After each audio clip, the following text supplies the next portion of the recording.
saya partai ini memang ditunjukkan untuk memberikan wadah para perempuan yang memang diberikan kesempatan untuk berpartisipasi bukan hanya dalam ranah domestik, tetapi juga para perempuan itu agar bisa berkontribusi dalam ranah publik, khususnya dalam ranah kancah politik.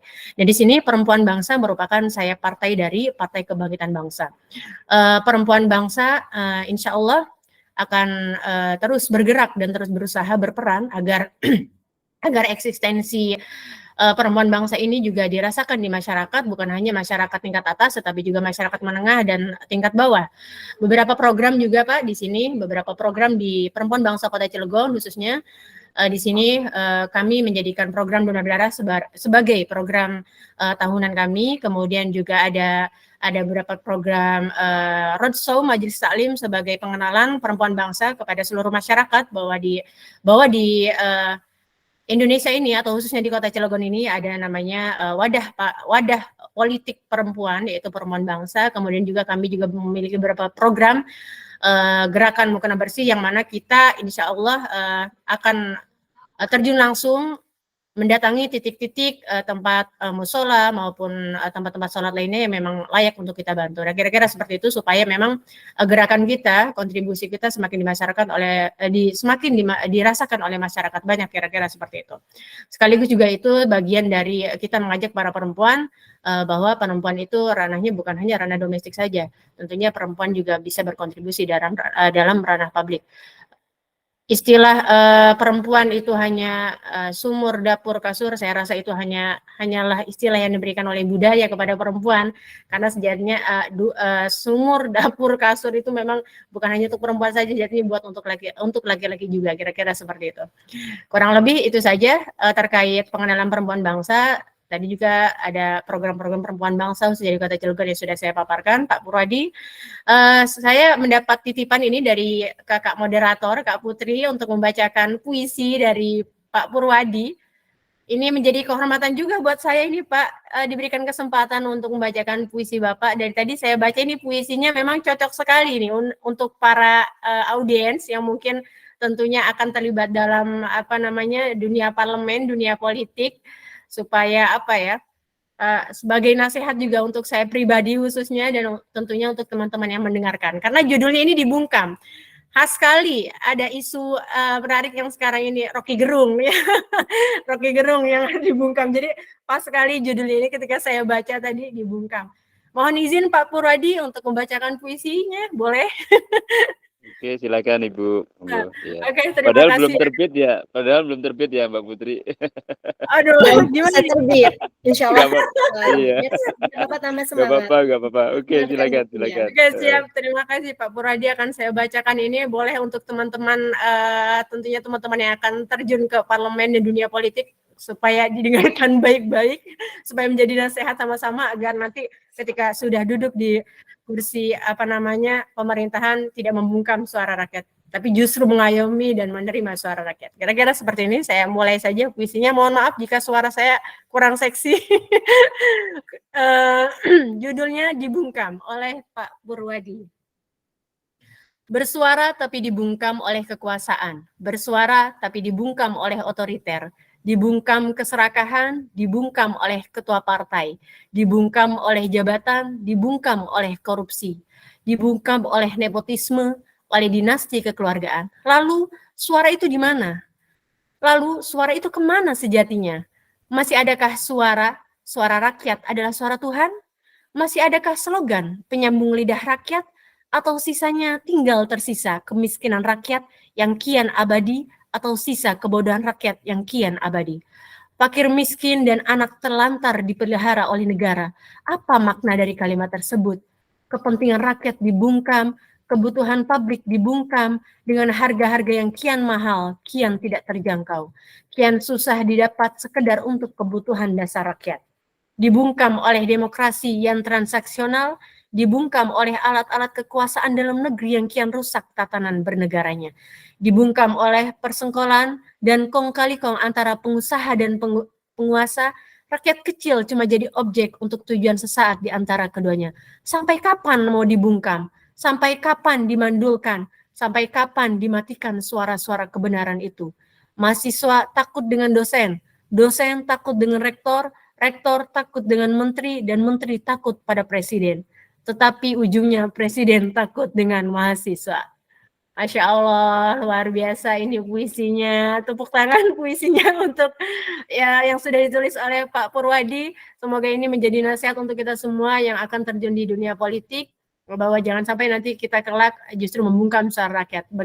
Bagaimana caranya supaya nanti ketika kita sudah duduk di kursi pemerintah, kita bisa mengayomi rakyat dan bisa mendengar suara-suara rakyat. Terima kasih. Itu saja, sekian dari saya, perwakilan dari Perempuan Bangsa. Mohon maaf jika ada kata-kata yang salah. Saya sudah tidak sabar ini mendengar materi dari Ibu Haja Siti Umidaiyah dan Pak Purwadi terkait peran perempuan politik di kancah demokrasi.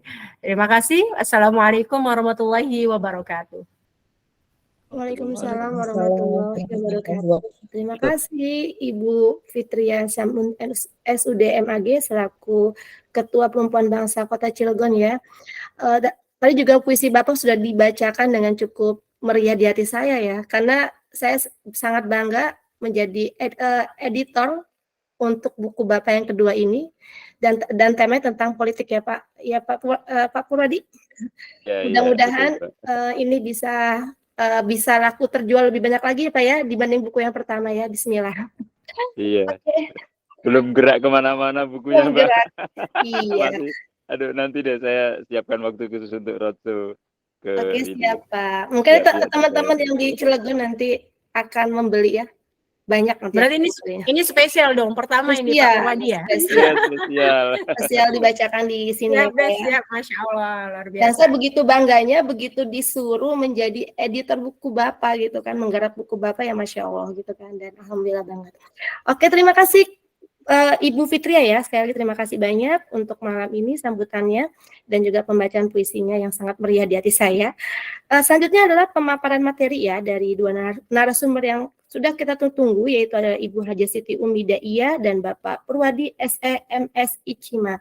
Sebelum kita lanjut ke materi, saya ingin memperkenalkan dulu biodata singkat kedua narasumber kita ini, karena katanya kan kalau tak kenal maka tak sayang, maka kita harus menyayangi dulu untuk mengenal mereka ya kan. Nah kemudian ini saya akan memperkenalkan dulu. Bentar.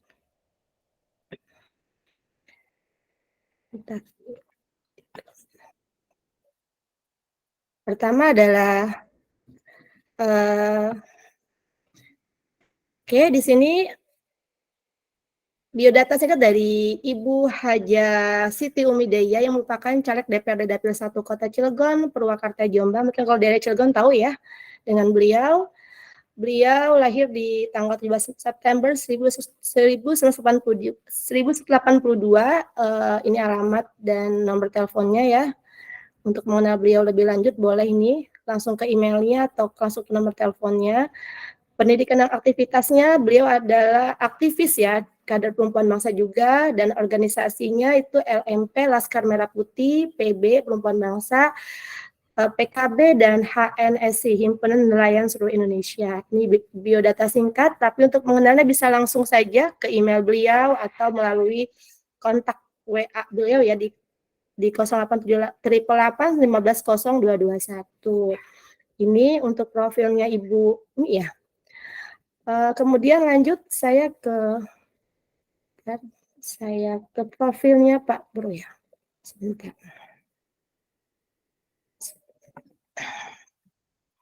Kemudian ini Pak Purwadi. Pak Purwadi adalah dosen ya di Universitas Mula Warman di Kalimantan, dan Masya Allah langsung berkenalan dengan Kota Cilegon nih Pak ya. Beliau lahir di Klaten tanggal 9 Juli 1970, kontak WA-nya bisa dihubungi di 0813-4946-3596. Emailnya juga ada, purwadi@umur.id atau purwadi5f@gmail.com. Kemudian pengalaman kerja beliau, ini banyak banget ya, dan beliau juga selain sebagai dosen ya, aktif juga sebagai staf ahli ya di tahun 2009 sampai 2011, staf ahli di Komisi 2 bidang ekonomi, pembangunan dan keuangan. Di 2011 staf ahli di Komisi 1 bidang pemerintahan,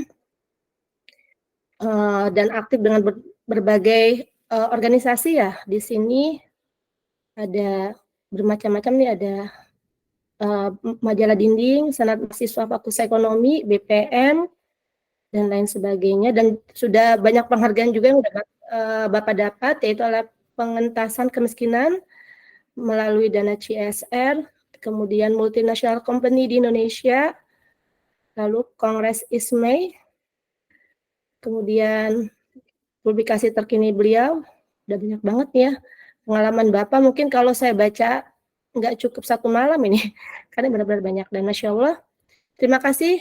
Singkat saja ya Pak ya, nanti boleh Bapak memperkenalkan secara langsung mungkin nanti. Iya, Untuk secukupnya aja Mbak. ya Nggak saja kan apa-apa, kalau oke. saya baca ini panjang banget gitu ya Pak ya. Bisa-bisa saya akan mendongeng dan semua akan tertidur nantinya. Terlalu banyak mungkin. Dengan pengalaman Bapak ya Masya Allah ya. Oke, untuk mempersingkat waktu kita langsung saja ya pemaparan materi yang akan disampaikan oleh Ibu Haja Siti Umidaiyah selaku kader perempuan bangsa ya, rekan saya juga di Kota Cilegon. Udah siap Ibu Mi untuk pemaparan materinya?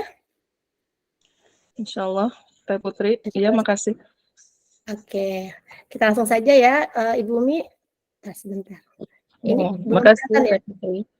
PPT-nya belum kelihatan ya? Udah. Udah kelihatan, oke. Udah. Oke, boleh langsung Bu Mi. Assalamualaikum warahmatullahi wabarakatuh.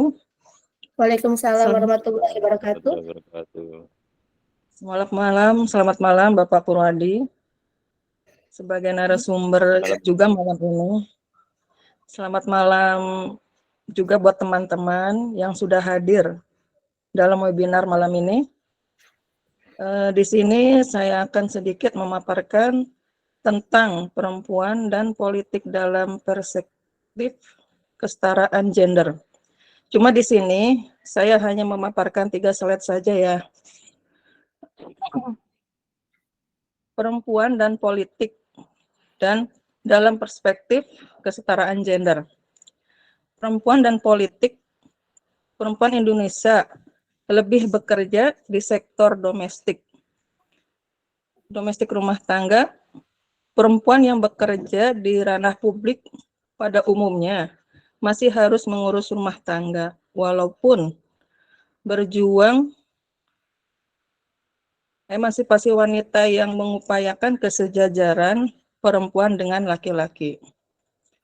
Dunia perempuan adalah dunia yang berbeda dengan laki-laki. Terlihat dari segi kebutuhan, yaitu adanya perbedaan kebutuhan antara perempuan dan laki-laki. Sehingga solusi dari setiap permasalahan perempuan hanya bisa dijawab oleh perempuan. Karena laki-laki tidak akan bisa memahami kebutuhan perempuan. Maka ketika perempuan mampu terjun di dunia politik dan mampu menunjukkan prestasinya, maka salah satu persoalan perempuan telah terwujud. Slide pertama, next, Teh. Teh Putri. Udah, Bu. Di sini apa itu kesetaraan gender? Mungkin ada yang sudah tahu ya apa itu kesetaraan gender. Maaf, suara saya agak serak-serak. Kesetaraan gender merupakan salah satu hak asasi manusia untuk hidup secara hormat, bebas dari rasa ketakutan, dan bebas menentukan pilihan hidup tidak hanya untuk diperuntukkan bagi para laki-laki. Pada hakikatnya perempuan pun mempunyai hak yang sama. Kesetaraan gender bukan perkara persaingan antara kaum perempuan dan kaum laki-laki, melainkan upaya untuk memperjuangkan hak manusia. Perjuangan R.A. Kartini seyogianya mengingatkan kaum perempuan untuk terus memperjuangkan hak-haknya. Sementara itu, untuk mewujudkan kesetaraan gender, kita perlu peranan kaum laki-laki untuk berbagi ruang dan peran serta mendukung kaum perempuan untuk kembang dan meraih kesempatan seluas-luasnya. Next, Teh.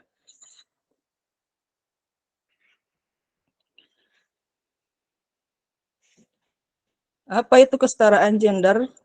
Hanya diperlukan untuk kaum perempuan. Kesetaraan gender merupakan manusia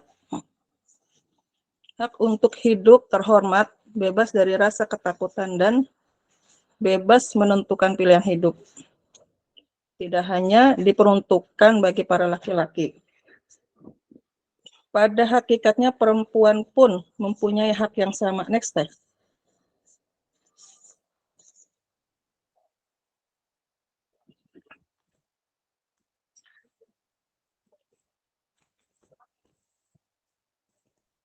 Budaya patriarki dan keterwakilan perempuan dalam politik. Kurangnya kepercayaan dalam diri perempuan untuk bisa maju dan berpartisipasi dalam politik karena masih dipengaruhi oleh norma budaya dan masih melekatnya sistem budaya patriarki dalam kehidupan masyarakat. Dalam sistem demokrasi yang memegang prinsip kebebasan, siapa saja bisa memimpin dan lingkungan parlemen atau menjadi eksekutif. Jika dia memiliki suara, maka tidak melihat apakah dia laki-laki atau perempuan. Jika sudah dipilih rakyat dan terpilih, maka dapat menjadi pemimpin atau anggota parlemen. Namun, kadang perempuan enggan untuk maju dan kontestasi politik yang ada di Indonesia. Ketika laki-laki mendominasi di dalam legislatif, maka akan timbul sebuah sistem sosial yang disebut patriarki. Jika di dalam anggota legislatif, keterlibatan perempuan masih kurang, maka bagaimana bisa suara dari kaum perempuan bisa terwakilkan? Jika terjadi hal itu, maka sistem patriarki akan terbentuk. Keterlibatan perempuan dalam politik harus diperjuangkan agar nantinya mampu mengimplementasikan kemampuan yang dimiliki dalam bidang politik dengan tujuan agar nantinya terbentuk kesetaraan gender. Meskipun negara telah memberikan kesempatan yang sama bagi setiap warga melalui amanat undang-undang, namun kaum perempuan merasa adanya sebuah diskriminasi secara tidak langsung yang mempengaruhi dan masih kurang dipercayai untuk bisa ikut ambil dalam kontestasi politik. Sehingga hal ini menyebabkan keterlibatan perempuan dalam politik masih rendah. Dan sebagian besar dalam dunia politik itu sendiri selalu diduduki oleh laki-laki. Kaum perempuan diharapkan bisa dipercaya dan diberi kesempatan untuk bisa duduk di legislatif sehingga nantinya bisa tercipta sebuah sistem yang seimbang.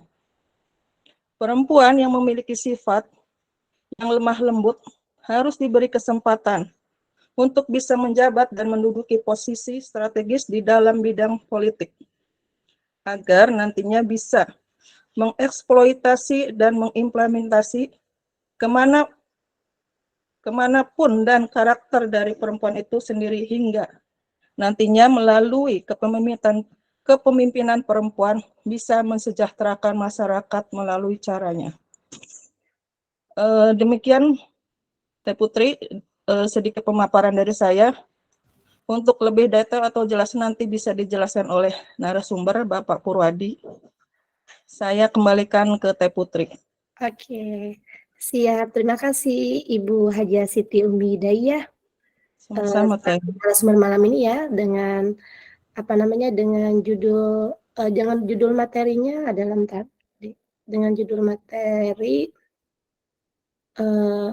perempuan dan politik dalam perspektif kesetaraan gender. Dan ya memang ya, saya sebagai perempuan juga merasakan hal yang sama dengan tadi yang dipaparkan ya Bu ya.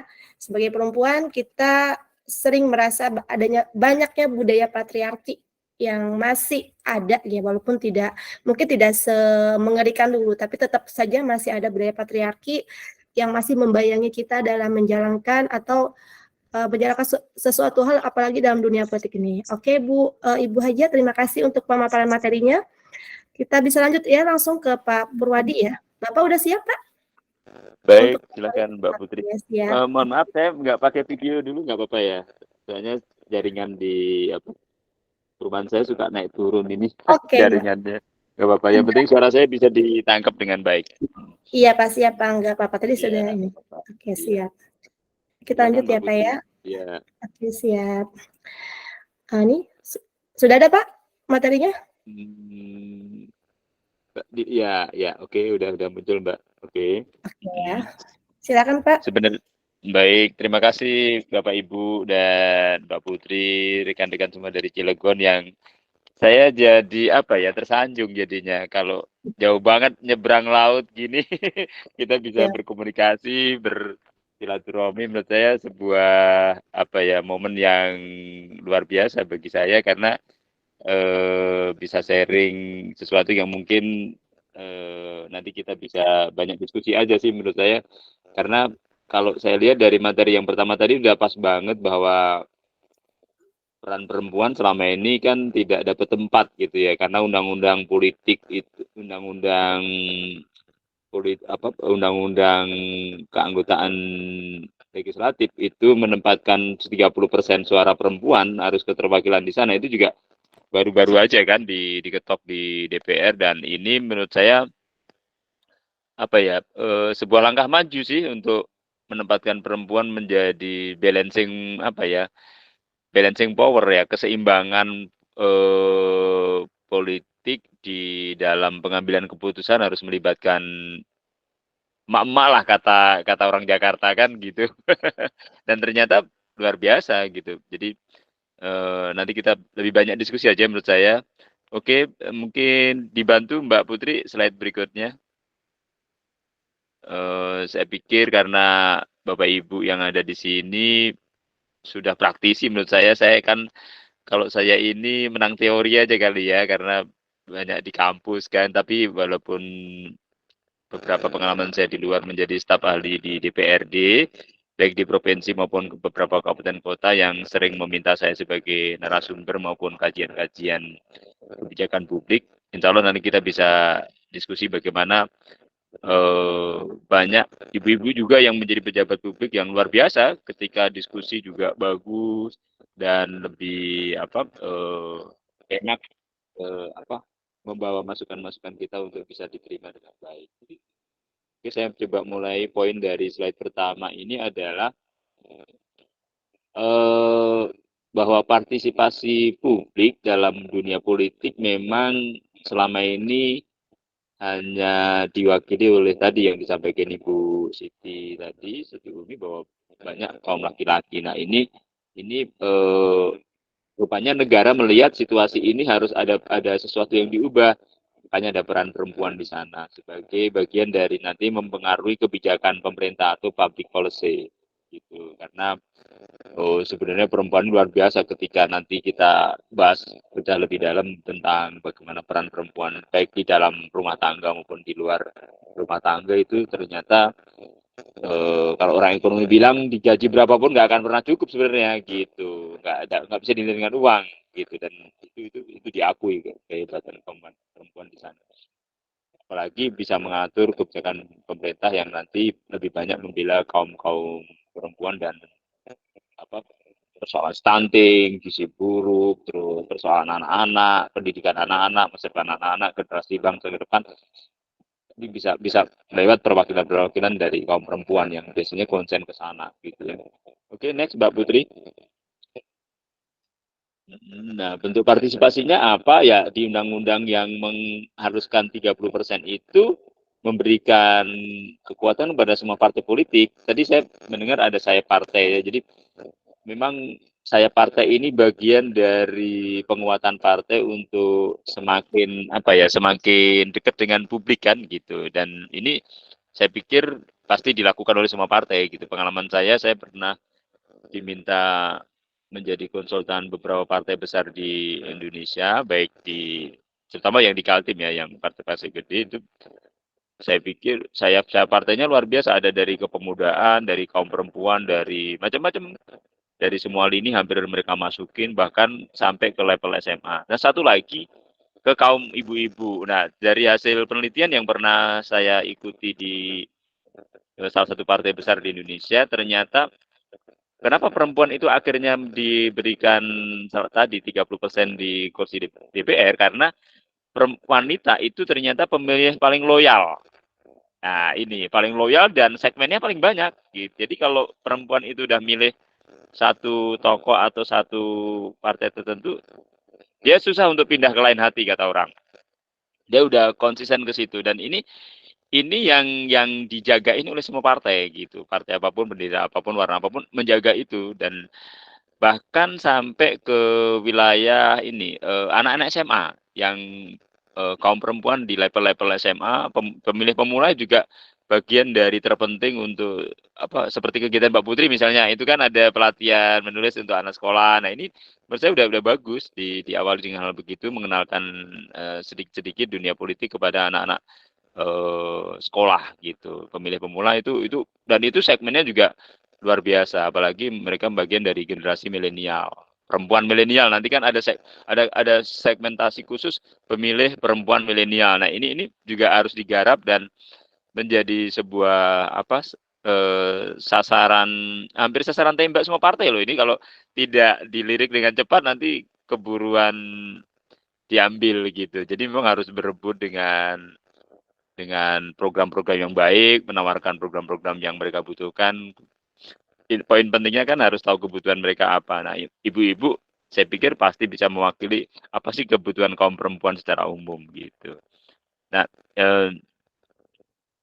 ada kalimat yang paling bawah diwujudkan dalam komunikasi. Nah, komunikasi politik lewat apa? Ya harus lewat partai, lewat saya, partai, dan lain sebagainya. Tanpa organisasi itu nggak bisa. Mau bermain sendiri, independen kita berat. Di Indonesia independen belum dapat tempat yang cukup lah gitu. Jadi memang harus dengan organisasi yang lembaga dan dikenal banyak publik gitu. Oke, Mbak, langsung Mbak Putri. Next, Mbak Putri berikutnya.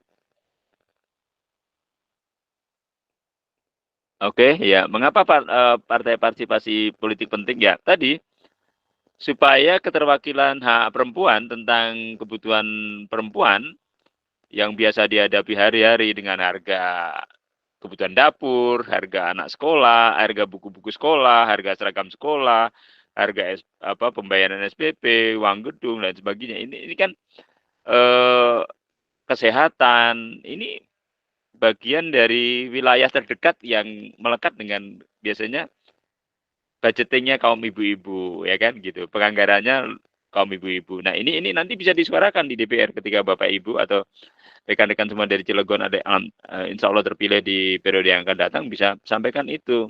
Nah bagaimana caranya nanti kita bisa kupas misalnya kayak undang-undang pendidikan sudah mewajibkan 20% dari APBN untuk pendidikan gitu kan 10% untuk kesehatan gitu misal 10% untuk pertanian. Nah, semuanya harus dibagi-bagi ke sana dan sampai tetesan ke bawahnya harus diplototin oleh siapa? Oleh bapak-bapak ibu, semua rekan-rekan yang ada di legislatif sebagai fungsi apa ya, pengawasan ya. Pengawasan, controlling, atau budgeting, dan legislasi. 3 fungsi itu nanti yang akan diemban oleh rekan-rekan semua di DPR. Seandainya nanti insya Allah menjadi anggota legislatif di sana. Gitu. Nah, ini akan menjadikan itu ada kondisi demokrasi yang semakin berkualitas gitu. Nah tentunya demokrasi yang berkualitas ya tadi saya sedikit singgung tadi ada puisi yang saya dibacakan tadi kan ya harus menghormati perbedaan pendapat harus orang boleh menyuarakan sesuatu yang memang benar-benar terjadi di lapangan supaya nanti apa yang diwakili oleh rekan-rekan semua memang bisa disampaikan secara benar gitu. Saya pikir itu. Masih ada slide-nya Mbak Putri? Next. Masih Pak, sebentar. Oke. Jadi partisipasi politik tidak bisa ditawar, harus tetap dilakukan di sana. Pentingnya keterlibatan perempuan. Tadi sih saya sudah singgung di depan bahwa penting sekali gitu karena ibu-ibu ini sebenarnya nah itu ada kalimat saya garis bawahi menepis stereotip stereotip yang ada bahwa perempuan tadi yang dibilang Bu Umi atau Mbak Putri di kasur, dapur, ya kan, dan lain empat kegiatan tadi itu. Nah, enggak lagi seperti itu gitu, karena kata seorang tokoh yang terkenal bahwa tokoh guru bangsa ini adalah di kaum perempuan, karena mereka yang akan melahirkan generasi-generasi penerus bangsa yang terbaik gitu. Jadi nggak bisa diabaikan keberadaan kaum perempuan, harus diberikan ruang dan tempat untuk mewujudkan itu. Bisa dibayangkan kalau generasi kaum perempuannya berantakan, aduh, saya khawatir terjadi lost generation bangsa ini, karena pendidikan pertama adalah dari kaum ibu kan, gitu, termasuk pendidikan politik. Nah ini yang menurut saya perlu digarisbawahi. Oke. Next, Mbak Putri. Tantangan saya setuju. Ini bahwa faktor pertama itu adalah tadi konteks budaya paternalistik, mesti laki-laki yang di depan gitu kan. Itu saya punya kenalan, beliau orang Malang tapi menjadi ketua DPRD di Kabupaten Bero, Ibu, di Kaltim gitu, dari partai tertentu di sini. Terus asli orang Malang padahal, tapi saya bilang sama ibu itu bahwa ibu ini luar biasa loh, orang Malang, lahir di Malang tapi bisa pegang di salah satu Kabupaten Bero dan menjadi ketua DPR periode yang dulu dan sekarang menjadi wakil ketua DPR. Dan luar biasa kalau udah diskusi juga luar biasa. Dan ini saya ngobrol sama suami beliau, kenapa Pak Bapak nggak mau masuk politik? Nggak apa-apa Pak, biar aja ibu yang saya dorong untuk maju, yang penting kita support gitu. Sampai kata beliau, yang penting kasih ridho aja Pak, supaya kaum perempuan juga bisa maju, memajukan daerah kita, katanya gitu. Oke. Saya bilang salut sekali saya. Jadi, nah ini yang kedua adalah hubungan dengan proses seleksi. Nah di partai politik, mohon maaf nih, ini agak sedikit kritik juga sih gitu. Ada puisi saya mungkin Mbak Putri yang di halaman berapa nanti itu ada saya tulis, ini ada hubungannya nanti dengan sumber daya finansial. Nah tadi ada kan disebut ada peng-peng, pengusaha dan penguasa. Ketika ini udah, mohon maaf nih, kong kali kong apa segala macam, kadang-kadang orang yang punya loyalitas tinggi, punya masa yang banyak, tapi nggak punya duit, mohon maaf, dipinggirkan tuh sama partai politik. Nah ini yang sering saya sampaikan kalau saya diundang di kegiatan-kegiatan di luar kampus, saya sampaikan aja bahwa seharusnya tidak boleh seperti itu. Harus tetap mendapatkan tempat ketika orang punya masa, loyal, udah dari kader dari awal dibangun dari nol, tapi tiba-tiba dipinggirkan karena dia nggak punya duit. Ini juga kritik buat pola pengkaderan yang harusnya diperbaiki ke depan gitu, supaya tidak terkesan bahwa jabatan di partai politik atau di jabatan tertentu bisa dibeli dengan uang kan gitu. Ini poin 3, poin 2 dan poin 4 ya, poin 4 gitu. Nah, yang ketiga adalah media massa. Nah, peran penting membangun opini publik gitu. Jadi yang dilakukan oleh termasuk kegiatan-kegiatan, kalau saya lihat Mbak Putri sering upload di publikasi, masukkan berita tertentu apa segala macam, itu bagus gitu. Bahkan saya sarankan mungkin bagus bikin podcast. Gitu. Podcast itu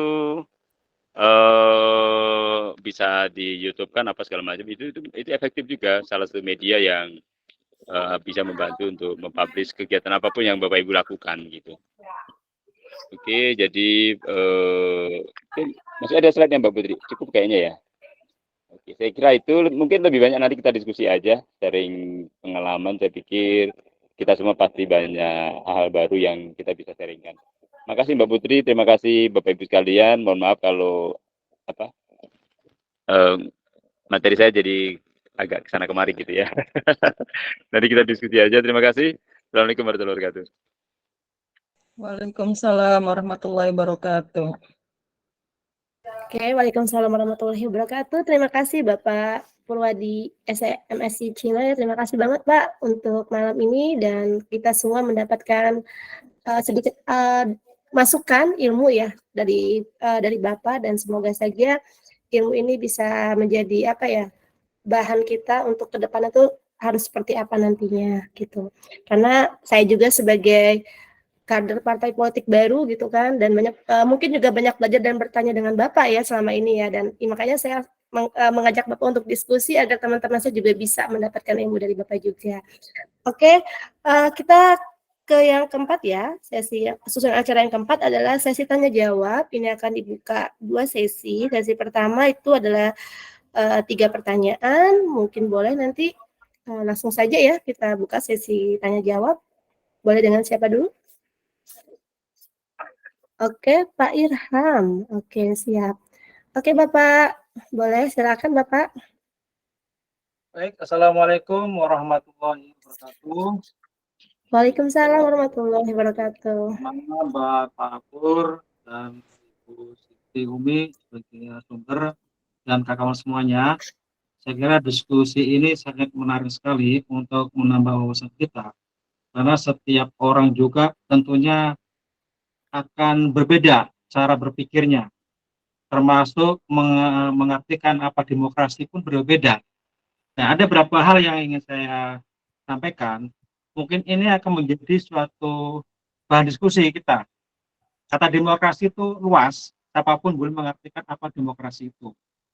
Yang pertama untuk narasumber itu tentang laki-laki yang tadi Ibu Haji Umi disampaikan, laki-laki tidak bisa memahami perempuan. Nah, kata memahami di sini konteksnya apa dulu? Konteksnya apakah di rumah tangga, di pemerintahan, atau di percaturan politik? Nah, ini pun kan multi tafsir. Saya kira laki perempuan sama haknya. Dari zaman Nabi Adam Hawa itu udah sama. Cuman meyakinkan perempuan yang sudah bertampil di publik atau sebagai caleg untuk legislatif, itu bagaimana mereka meyakinkan masyarakat. Nah, seperti undang-undang sekarang yang 30%, ya kan, keterangan perempuan, itu kan undang-undang dipasarkan. Bagaimana perempuan bertampil. Dari dulu sudah tampil. Dari zaman kerajaan banyak raja-raja perempuan, banyak pahlawan perempuan sudah tampil, ya kan? Tapi dalam urusan politik itu bagaimana perempuan itu bisa meyakinkan, jadi keterwakilan. Nah, jadi bukan permasalahan perempuan tidak keterwakilan, tapi bagaimana perempuan itu yang aktif di partai politik yang ingin tampil menjadi legislatif bisa meyakinkan pemilih. Nah, di sini masalahnya. Jadi undang-undang KPU yang menerapkan 30% unsur perempuan itu sudah dipasarkan sebenarnya. Menurut saya ini bisa didiskusikan. Selanjutnya, ketika perempuan politik untuk di parlemen yang saya sampaikan tadi, lagi-lagi sekarang memang sudah mulai ada kesadaran kaum Hawa ini sudah mulai tampil ke publik. Lagi-lagi tentunya dalam agama maupun berbangsa bernegara masyarakat, tentunya kita punya koridor tersendiri. Artinya apa? Ada hak kewajiban perempuan sebagai ibu rumah tangga dan ada kewajiban sebagai orang negara. Nah, ini pun harus dipasarkan. Ini agak repot sini. Dikala perempuan aktif di partai politik, tentunya akan menyita waktu keluar rumah. Nah, para bapak inilah, para anak yang dikerepotan. Begitu seorang perempuan aktif di luar, pulang nggak ada istri, mana istri saya ini? Nah, ini yang dilematis nih, yang terkadang antara kegiatan urusan masyarakat dan kegiatan urusan rumah itu terkadang ini selalu berbenturan. Nah, tentunya dalam hal ini perempuan yang aktif di organisasi di partai politik harus pandai-pandai menyisihkan waktu. Bagaimana para suami itu, para anak tidak merasa diabaikan. Nah, ini permasalahan perasaan. Ini menurut saya. Nah, ini yang harus kita lebih berpikir lebih luas lagi tentang hak kewajiban sebagai masyarakat, sebagai individu, ya kan, sebagai suami dan sebagai istri. Tentu ini kan berbulat nih. Nah, selanjutnya tentang demokrasi tadi itu. Tadi Bu Haji Umi mengatakan demokrasi sama dengan kebebasan. Nah, dalam hal ini saya tidak sependapat. Karena kata demokrasi, saya kira itu semua orang punya hak. Ya kan, punya hak untuk mengatakan apa demokrasi. Yang mana intinya adalah dalam demokrasi itu bagaimana orang mempunyai gagasan, punya ide, supaya ide itu diterima oleh orang. Nah, kalau ide pemikiran disepakati orang-orang banyak berdasarkan musyafakat, itulah demokrasi. Itu menurut saya.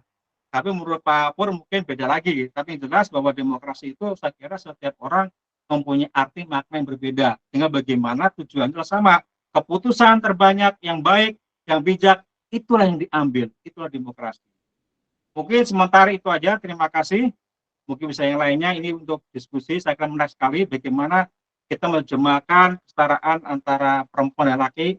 Ini sampai kapanpun tidak akan selesai diskusi ini. Karena ada perkembangan zaman.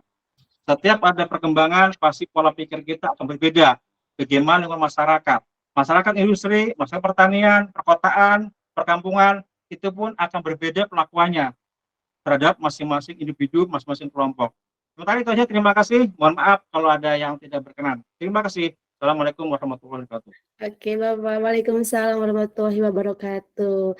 Aduh, saya jadi deg-degan ya kalau dengar kata bagaimana menjadi seorang istri, karena saya jadi agak-agak ngeri-ngeri juga kalau menikah begitu saya ternyata bisa terpilih menjadi anggota dewan nih Pak ya. Suami saya bisa tidak bisa terurus sama saya nih Pak ya. Seperti itu. Oke, siap. Ini mungkin pertanyaan pertama boleh dijawab oleh Ibu Umi ya. Singkat saja mungkin tadi walaupun agak panjang mungkin lebih tepatnya adalah bagaimana sih sebenarnya yang tidak dimengerti oleh para pria nih. Seperti apa sih Bu gitu tuh. Yang tidak dimengerti oleh para pria menurut pendapat Ibu. Nah, seperti itu. Bagaimana Bu Umi, silakan. Sedikit sharing aja sih ya Pak Ilham. Kalau menurut saya itu sebenarnya kepercayaan suami gitu, dan si istri juga harus istilahnya paham. Sumpama nih kita mau ada rapat atau istilahnya masuk kerja sumpama jadi anggota dewan lah.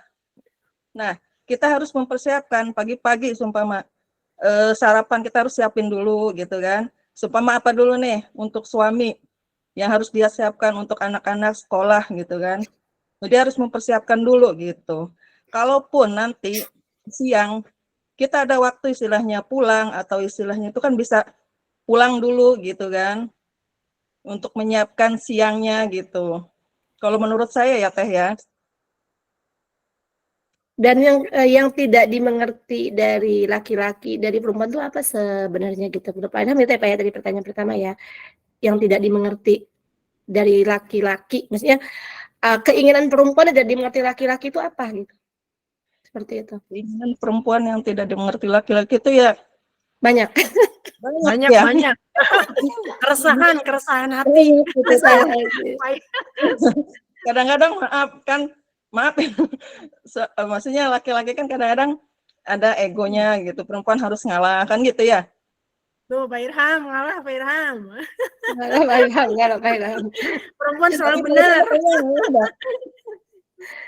Jadi sebenarnya saya tambahkan ya Pak ya, mungkin kalau perempuan itu sebenarnya agak-agak rumit. Kalau perempuan bilang enggak, sebenarnya iya. Kalau perempuan bilang terserah, sebenarnya ada hal-hal lain Pak gitu, dan lain-lain seperti itu. Banyak sebenarnya kalau kita ngomong soal laki-laki dan perempuan itu pasti akan banyak perbedaan, dan keinginan perempuan tidak semuanya dimengerti para laki-laki, begitupun keinginan laki-laki tidak semudah itu dimengerti oleh perempuan, karena emang dari gender sendiri sudah berbeda ya kan, dari bagaimana laki-laki dan perempuan udah akan berbeda. Tapi mungkin dari Pak Purwadi nambahin sedikit ya, intinya sebagai perempuan kan ya tidak menghilangkan kodratnya ya gitu tuh, untuk istilahnya melayani suami, untuk anak gitu. Sama yang sering disampaikan itu loh, keresahan perempuan, apakah laki-laki memahami terkait toilet, itu kan yang sering saya sering gambarkan itu kan. Kenapa toilet kalau hanya laki-laki yang yang mengurus masalah masyarakat, toilet itu bisa 2+2 adil gitu. Padahal adil bukan seperti itu. Betapa ribetnya perempuan Pak Irham, apalagi yang muslim ya. Kalau mau ke toilet umum itu bisa antriannya bisa lebih panjang daripada laki-laki yang kalau pipis lebih simpel dan sebagainya. Tapi kalau perempuan apalagi yang muslim, maksudnya ya kan harus menjaga gamis biar tidak kecipratan dan sebagainya. Ini tuh yang menyebabkan antrian panjang. Nah kan adilnya bukan seperti itu. Seharusnya toilet perempuan lebih banyak daripada toilet laki-laki. Nah itu laki-laki tidak tahu yang seperti itu, Pak Irham. Benar banget. Itu kan sangat-sangat benar itu. Emosi saya jujur Pak Irham. Nama dari Pak Purwadi nih Pak, Bapak biasa mengisi acara seminar dan lain sebagainya. Sebenarnya apa sih Pak keresahan para perempuan yang mungkin tidak dimengerti oleh para lelaki nih Pak, seperti apa Pak Purwadi? Oke, terima kasih Mbak Putri. Saya pikir luar biasa nih jadi rame nih. Jadi ini kan saya jadi ingat waktu saya wawancara podcast dengan ibu yang dari Bero itu, ibu dari Fatul itu.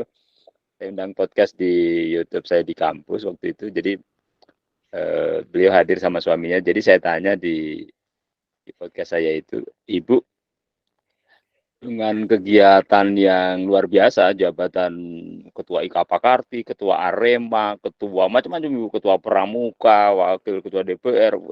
Jadi kapan ibu ngurus bapak sama anak-anak gitu? Anaknya kebetulan juga ada di Brawijaya, tiga-tiganya itu ada di ilmu pemerintahan dan kuliah di sana. Dan satunya udah selesai, yang mau selesai, yang satunya masuk kedokteran tahun ini. Jadi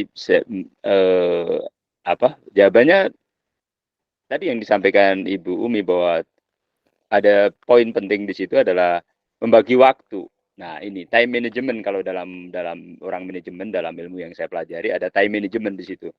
Setiap orang punya waktu 24 jam, bagaimana mengalokasikan itu untuk lebih efektif, efisien, terschedule. Walaupun memang terkadang ada schedule yang meleset, itu biasa menurut saya, dan yang penting dikomunikasikan. Nah, itu tadi kata Mbak Putri kan, atau Ibu Fitria tadi kan, kenapa toilet perempuan terbatas? Karena tidak dikomunikasikan antara kebutuhan yang dibutuhkan oleh kaum ibu-ibu atas kepentingan itu kan gitu. Coba disampaikan di publik, misalnya kalau kita ke bandara, ke masjid gitu kan, ke ini ada kotak saran itu kan ditulis aja di situ gitu kan. Ini kami perlu nih tempat khusus untuk toilet perempuan yang lebih memadai, lebih bagus, lebih ini gitu kan. Jadi ini komunikasi. Jadi pertama time management, bagaimana membagi waktu itu supaya walaupun mungkin ini perlu belajar dan perlu ada pihak-pihak yang mengatur itu nanti. Terus yang kedua adalah tadi komunikasi apapun itu. Yang penting adalah komunikasi supaya nanti lebih cepat memahami antara kaum perempuan sendiri dengan kebutuhan para bapak-bapak dan sebaliknya gitu. Kalau sumber kemacetan itu kan tanpa komunikasi yang baik sebenarnya kan di sini ada poin pentingnya. Tapi kalau komunikasi pakai hati ya Pak ya, bahasa hati ya, gitu. bahasa tubuh ya Iya. nggak bisa ya Pak ya. Jadi kata ibu begitu.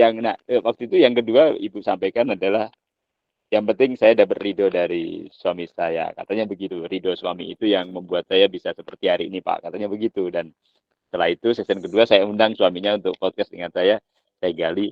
Kebetulan suami beliau ini pengusaha. Jadi padat juga luar biasa dan sempat ditawari juga masuk partai politik. Tapi nggak mau masuk dunia politik dan nggak mau, biar aja lah ibu dan anak-anak Pak yang belajar di sana. Saya backup aja. Gitu. Jadi, nah komunikasi seperti ini kan penting untuk saling membackup gitu kan, gitu. Ada kan satu daerah yang suaminya bupati, istrinya kepala DPR, ketua DPR kalau nggak salah gitu.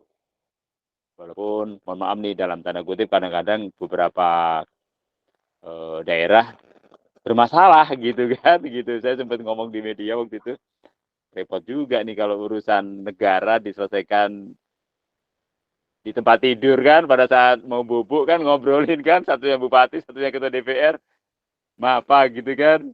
Wah, nanti akhirnya mohon maaf nih dalam tanda kutip, nanti akhirnya membagi anggaran negara, anggaran publik itu sesuai dengan maunya isi kepala dua orang itu. Wah, kacau balau itu. Dan mohon maaf akhirnya ada satu daerah yang pasangan satunya suaminya bupati, istrinya ketua DPR itu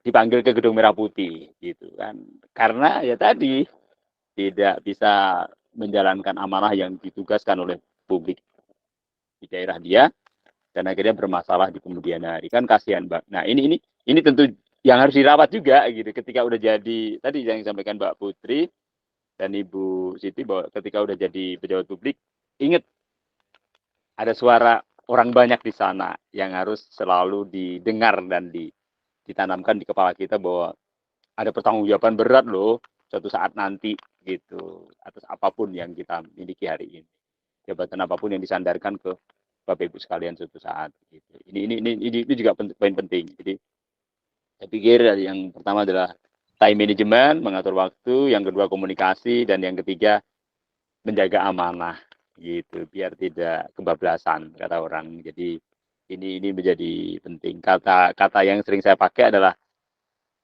jangan jadi wakil rakyat deket sama rakyat ketika mau coblosan aja gitu, salaman, berpelukan, datengin kondangan. Tapi begitu udah jadi, saya hello lambe-lambe aja nggak kenal kan gitu. Ini yang sering saya harus jangan seperti itulah, kasihan yang udah memberikan suara kepada Bapak Ibu sekalian nanti itu jadi kecewa kan gitu. Ini yang harus kita jaga. Jadi jangan merubah sikap menjadi sesuatu yang dramatis seperti itu. Kasihan publik yang sudah menitipkan suara di bilik suara ke Bapak Ibu sekalian. Saya pikir itu jadi tambahan dari saya. Terima kasih Mbak Putri dan Oke, Pak. Ibu Siti, Pak Irham. Terima kasih, kira-kira seperti itu. Oke, mungkin dilanjut tentang demokrasi tadi, Pak. Oh ya, oke. Dilanjut. Demokrasi itu saya setuju bahwa ada musyawarah di situ.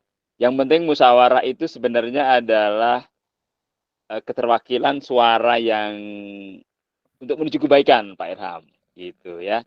Jadi karena mohon maaf nih, kadang-kadang kalau tadi ada di puisi saya ada petikan, kalau demokrasi sudah sifatnya transaksional, kadang-kadang suara kebaikan kalah tuh sama transaksi yang terjadi di situ. Dan ini pasal bisa dibeli, undang-undang bisa dibeli, kepentingan politik titipan sponsor bisa dibeli di sana gitu, seperti yang mohon maaf banyak kebijakan-kebijakan hari ini yang kadang-kadang mengabaikan kayak undang-undang kesehatan, undang-undang buruh, cipta kerja dan lain sebagainya. Jadi izin-izin yang ditarik ke pusat,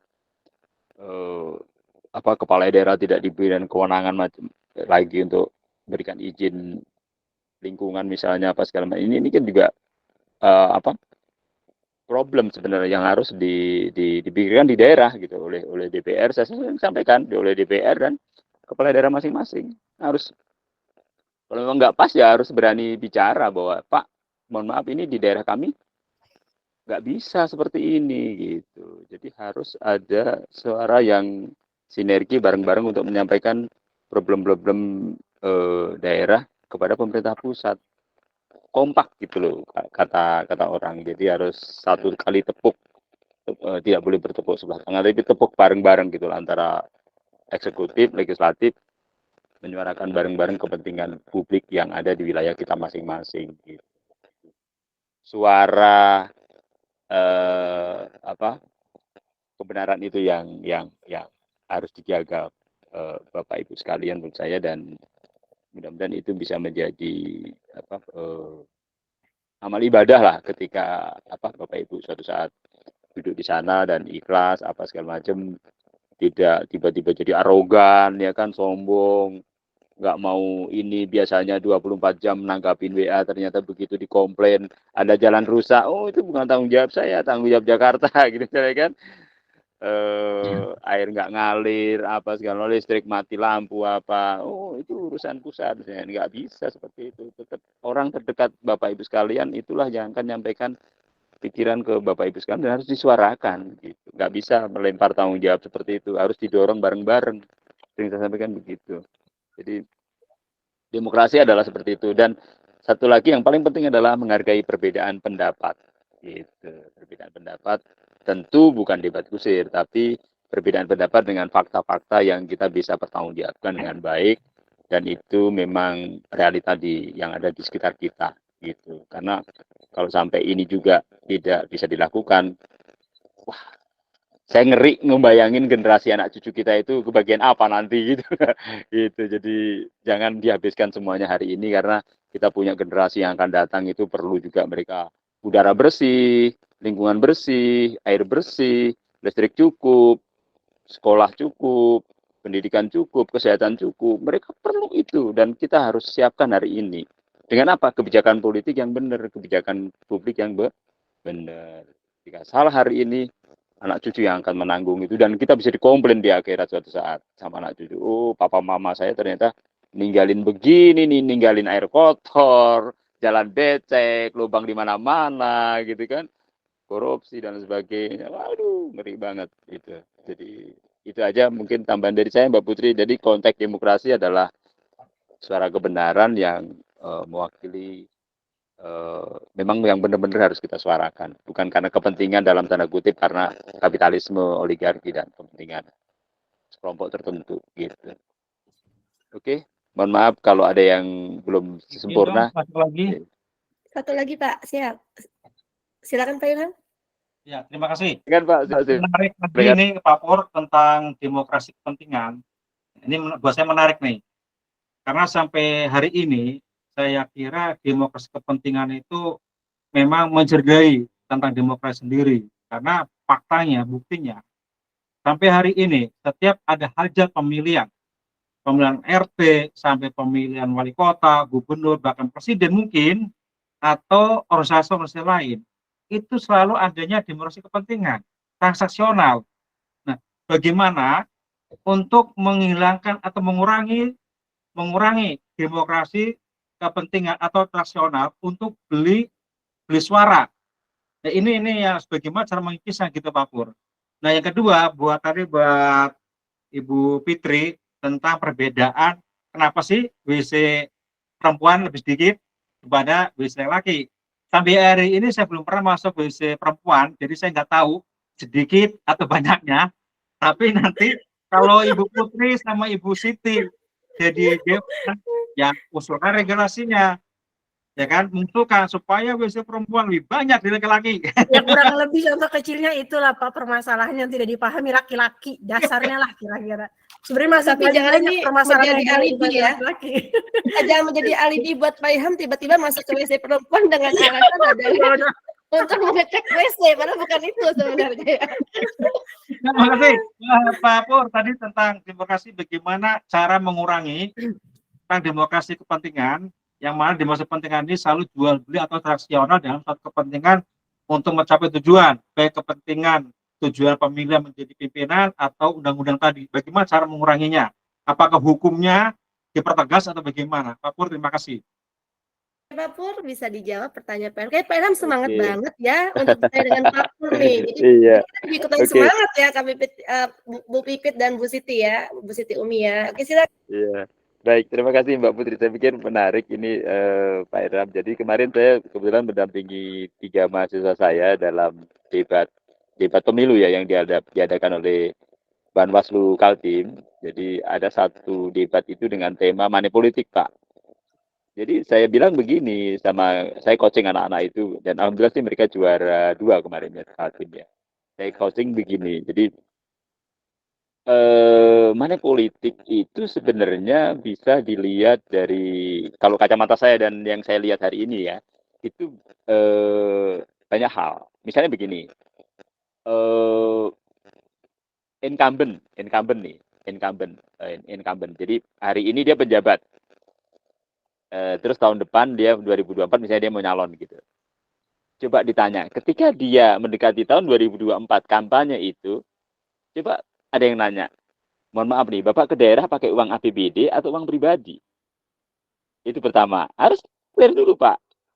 Itu menurut saya bagian money politik yang terselubung, karena menyalahgunakan uang negara untuk kepentingan kampanye atau curi star gitu. Ini harus clear dan ini saya bilang KPU dan Bawaslu harus jelas tata kelola penganggaran seperti itu gitu. Jadi jangan sampai pemilu itu dalam demokrasi, mohon maaf nih, kadang-kadang kita susah Pak bedain antara pemain, wasit sama tukang bendera di pinggir lapangan itu kan. Jangan-jangan tiga-tiganya ikut bermain di situ. Nah, ini transaksionalnya kadang-kadang bisa terjadi seperti itu. Itu yang pertama. Yang kedua,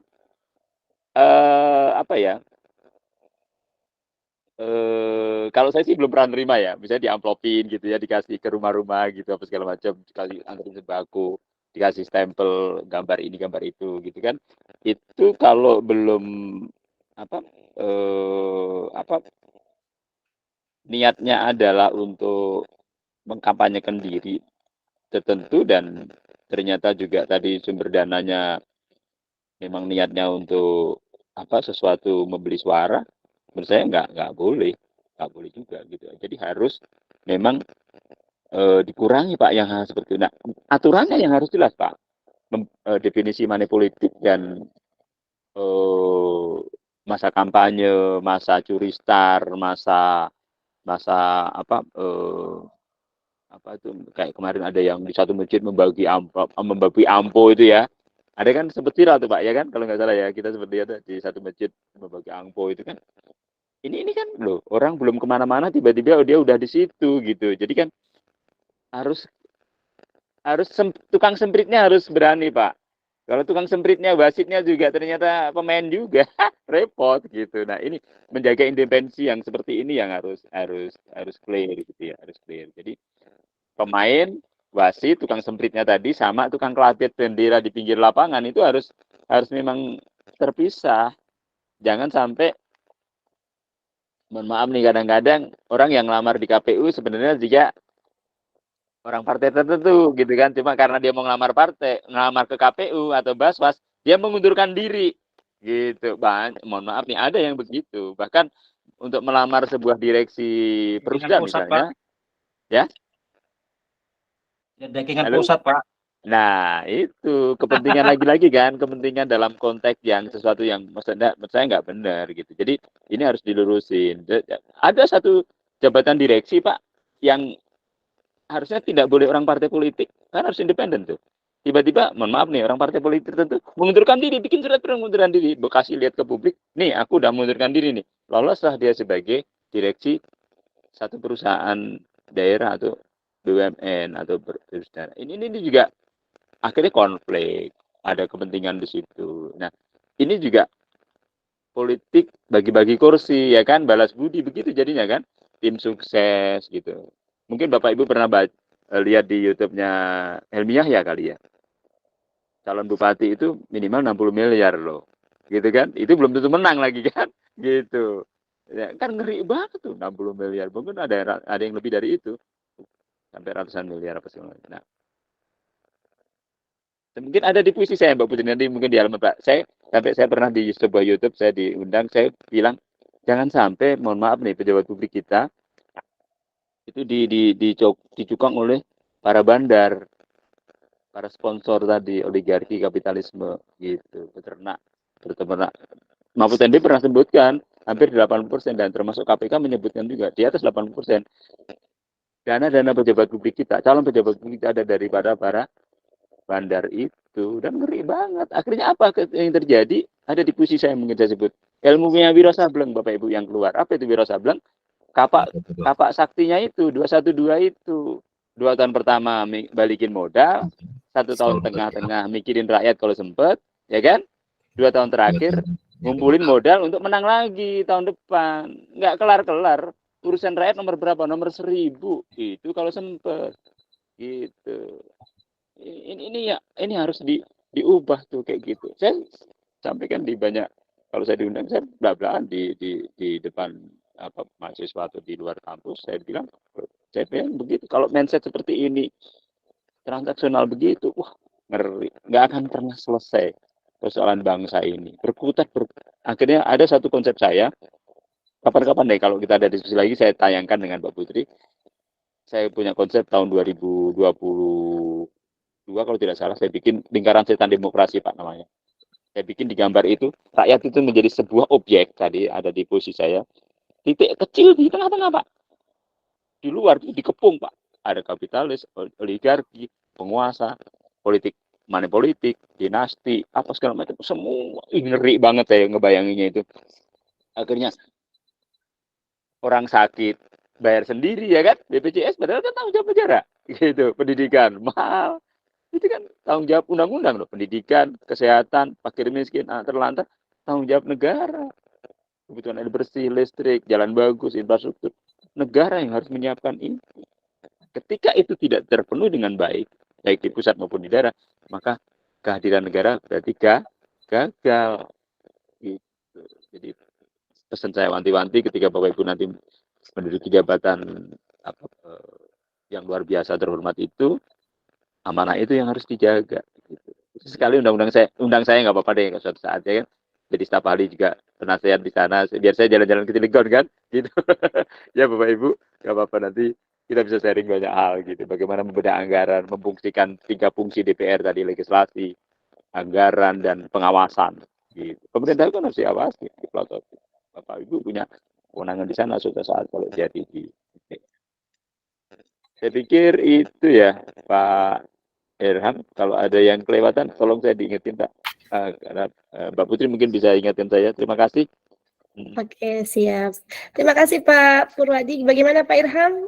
Sudah jelas atau ada yang ditanyakan lagi? Oh, sudah Ada. cukup? Oh Ada iya, banyak kayaknya. tadi Kayaknya- pertanyaannya bagaimana mengurangi gaya-gaya money politik itu Pak ya? Ya, transaksi. Demokrasi transaksi. Ya jangan diterima Pak, gitu. Jangan dicoblos lah orang begitu, gitu aja. Gitu. Jadi jangan diterima, jangan dicoblos, nggak usah. Anggap aja, ya mungkin terima duitnya nggak usah dicoblos orangnya kan, gitu. Saya sih, Satu lagi nih Pak, pertanyaan ya saya gimana Pak. gimana? Tadi Bapak kan pengalaman jadi staf ahli Pak ya. Mm-mm. Nah, di sini menurut pendapat saya, terkadang juga eksekutif membodohi juga Pak legislatif Pak. Itu Pak. Jadi Contohnya, benar sekali, ya betul. ya, contohnya RABDB itu Pak, Ya. pembahasan itu biasanya draftnya itu cuma 2 hari atau 3 hari Pak, yang diberikan ke Dewan. Nah, bagaimana Betul. Dewan itu membaca, mempelajari isi itu Pak, Iya. yang bukunya setebal itu Pak, yang 1000 halaman. Nah, ini tentunya kan butuh kesadaran antara legislatif dan eksekutif. Nah, ini yang bikin kadang-kadang pembangunan ini segala aspek bidang tidak bisa berjalan dengan baik sesuai dengan program wali kota atau bupati. Kadang-kadang kan pelaksanaan itu kan tergantung kebijakan atau berdasarkan program visi misi kepala daerah.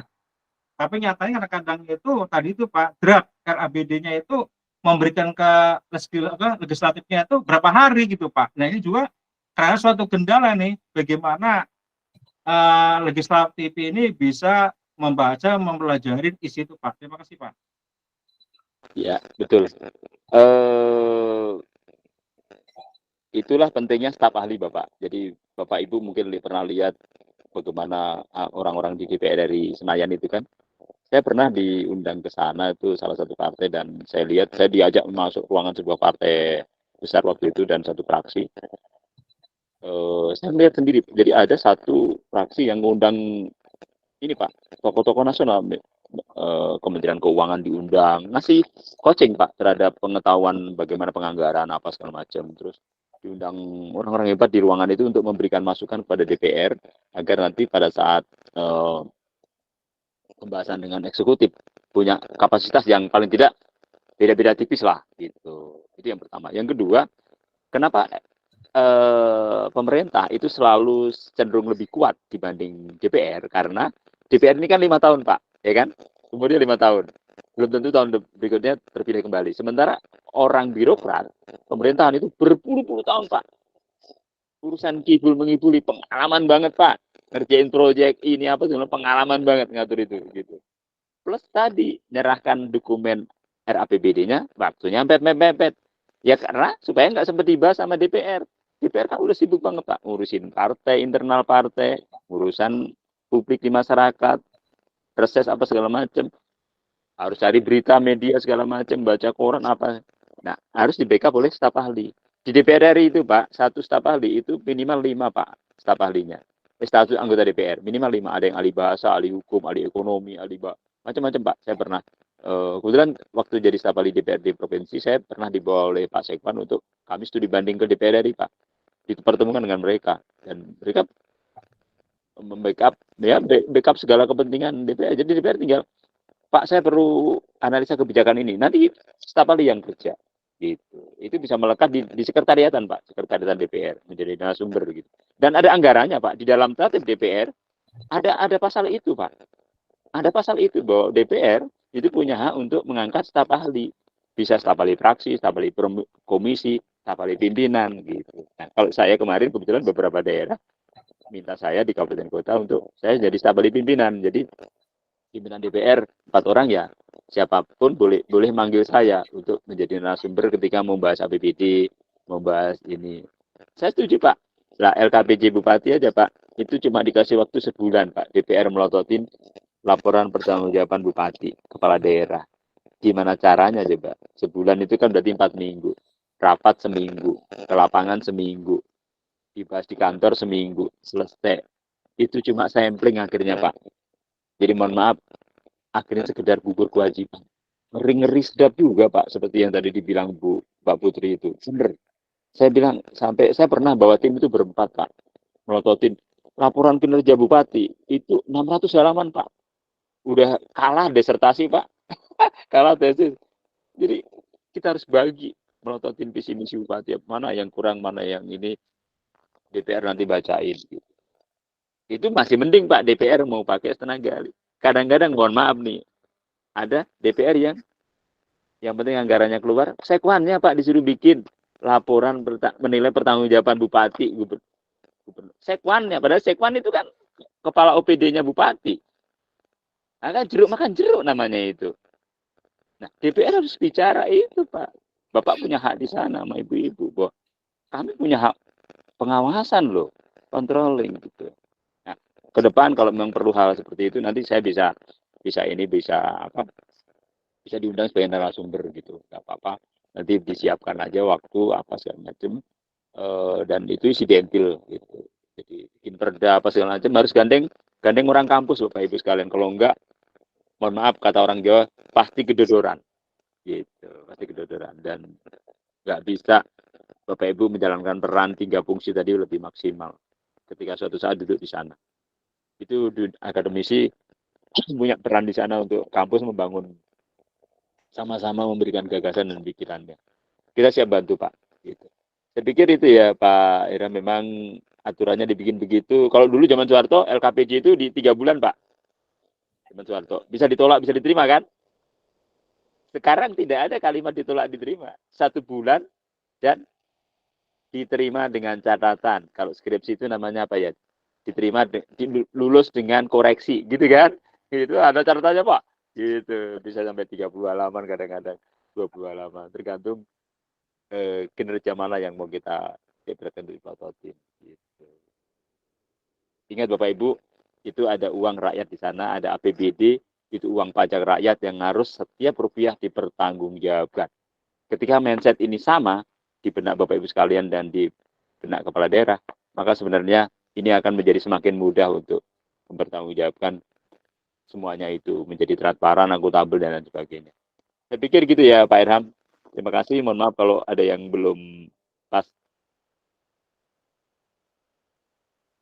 Oke, siap Pak Purwadi. Terima kasih ya untuk pertanyaan yang panjang lebar dijawab dengan benar panjang lebar nih ya. Benar Pak Irham, sepertinya nanti Pak Irham harus mengajak Pak Purwadi untuk mengopi-ngopi di Cilegon, atau Pak Irham harus ke Kalimantan nih ya untuk kopi dengan Pak Pur nih ya. Biar Undang enak saya ke bisa. Cilegon, jadi nanti supaya pasukannya Mbak Putri yang hadir malam ini bisa lebih banyak ketemu kan. Kalau kesini kan lebih Cuma Pak mahal Irham gitu doang ya. nantinya ya. Kita Iya. boleh cemburu. Oke, boleh nih Pak Saya Irham ke udah sana. kode nih, kode. Jalan-jalan ke Cilegon. Kode diundang oleh PKB Oke, Kota saya tunggu Cilegon. undangannya Pak Irham. Oke. Oh, tuh, Pak Irham ditunggu undangannya. Oke, siap Pak. Nanti kita undang nanti insya Allah untuk datang ke Kota Cilegon. Biar kita bisa ngopi-ngopi, ngeteh-ngeteh, atau teh jus ya Pak ya. Seperti itu. Instruksi. Oke, Pak Helmi. Ya. Assalamualaikum warahmatullahi wabarakatuh. Waalaikumsalam warahmatullahi wabarakatuh. Silakan Pak Nggak apa-apa, Helmi. makin malam Lanjutkan. makin seru, nggak apa-apa Mbak Putri. Tidak usah dibatasi waktunya Mbak Saya Putri. mendengar dari Pak Purwadi tadi dan pertanyaan Pak Irham, saya harap-harap cemas. Supaya, maksud saya berdoa aja supaya jangan menyebabkan bacalek-bacalek untuk jadi pesimis. Harus optimis. Karena perbaikan dimulai dari diri kita. Kalau melihatnya udah bubra banget. Cuma jangan ngikut, jangan ini. Dan masalah wanita di politik, saya rasa sama saja. Cuma mungkin karena kita belum terbiasa melihat lingkungan wanita yang bekerja. Kalau bekerja kan sama saja. Di bank itu lebih banyak wanita dan pulangnya jam 8 malam. Mungkin di politik itu karena kita tidak biasa melihat, jadi menganggap ada perbedaan Kayak di KS, di mana-mana banyak tenaga wanita. Kan kerjanya lembur sampai malam, banyak. Jadi sudah terbiasa mereka mengatur waktu istilahnya. Hanya tinggal kita tidak biasa dengan pola hidup yang kayak gitu di politik, sehingga jadi kayak gitu. Nah, sudah itu saya lebih cenderung membangkitkan jiwa optimis tadi untuk perempuan bangsa kan merupakan suatu sayap dari partai politik yang mengkader, akhirnya dia menguatkan partai politik dan bisa berkarya di politik, di partai politik. Nah, ini yang saya harapkan betul, karena ini merupakan satu sayap. Nah, disinilah pendidikan politiknya. Nah, masalah lain memang ya ada kong kali kong semua. Seperti Pak Irham ngomong ini cuma 2 hari. Ya, saya dulu pernah waktu cerita dikit zaman mahasiswa. Begitu saya nyimpen buku perpustakaan lama ini masa yang dipinjam habis, saya simpen karena buku itu bagus dan jumlahnya sedikit. Terakhir begitu mau kelulusan, saya harus meminta surat bebas. Ternyata denda, ketemu dengan ketua perpustakaan namanya Pak Arif Budiman. Jawabannya, denda kamu saya naikkan 100%. Karena kamu menodong saya. Karena kamu mau kelulusan. Saya ACC, kamu lulus. Nah, daripada saya ditodong, lebih baik saya nodong kamu. Nah, itulah jadinya. Jadi, kalaupun kayak gitu juga, kalau misalnya pemerintah nyerahkan 2 hari, mungkin anggota dewan harusnya bergerak ini.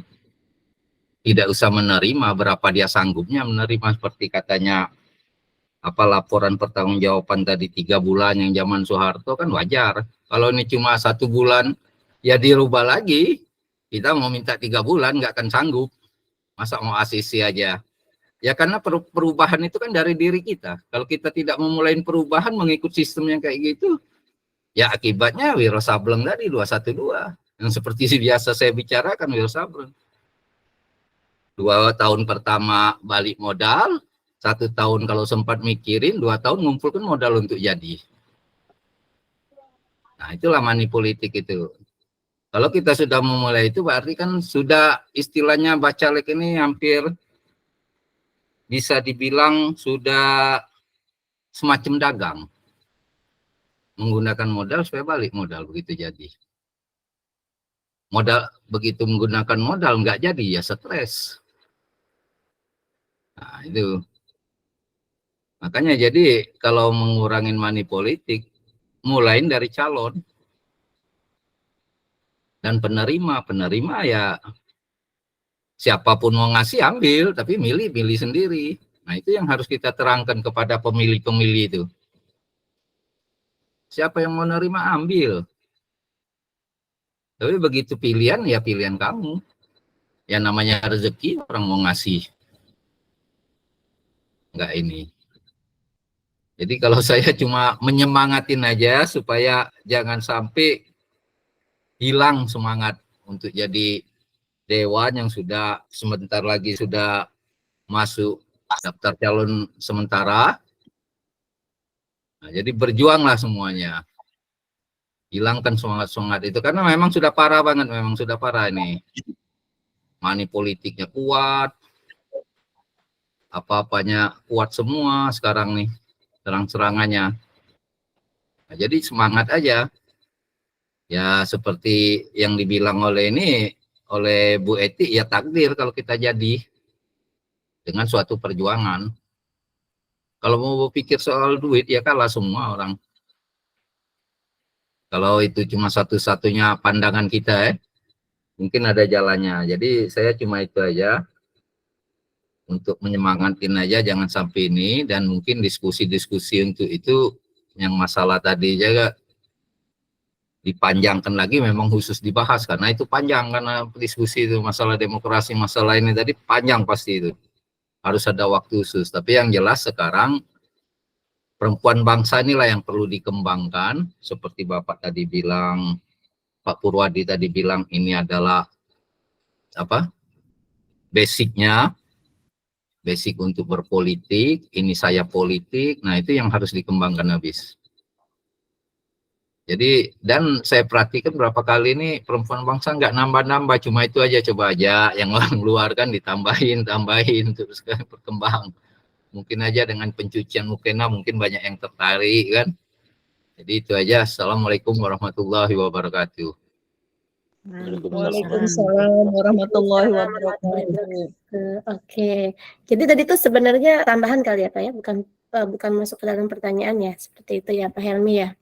Ya, tambahan karena saya dengar tadi cuma pertama aja yang istilahnya yang pertanyaan, yang lainnya diskusi Iya, langsung. diskusi, ya. Jadi makanya Siap-siap saya Pak. itu aja.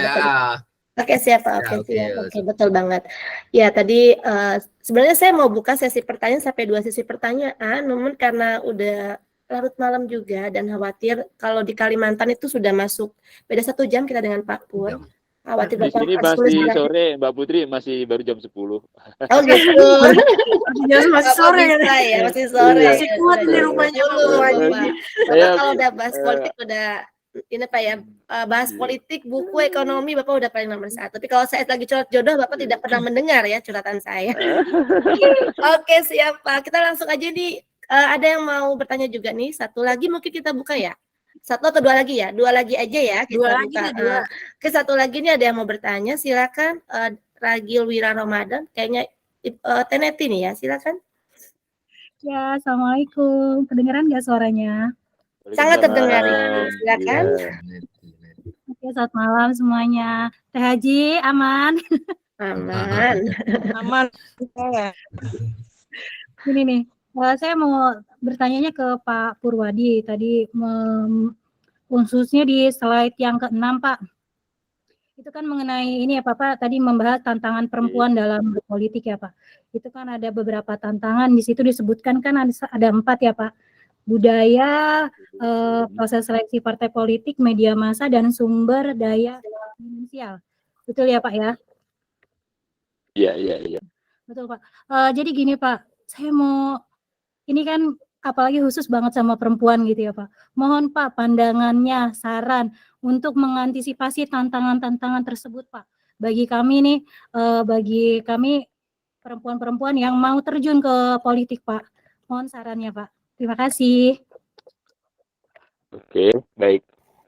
Saya pertama mungkin saya luar biasa dari Pak Helmi, tetap semangat Bapak Ibu sekalian dan jangan lupa berdoa. Dan tadi saya sepakat bahwa hampir kita semua tidak ada yang tahu, barangkali lewat jalur apapun nanti yang Bapak Ibu tempuh, kalau jadi anggota legislatif itu alhamdulillah dan bisa memberikan warna yang berbeda menurut saya di tengah warna-warna yang sedang kacau balau itu kan, gitu. Bikin warna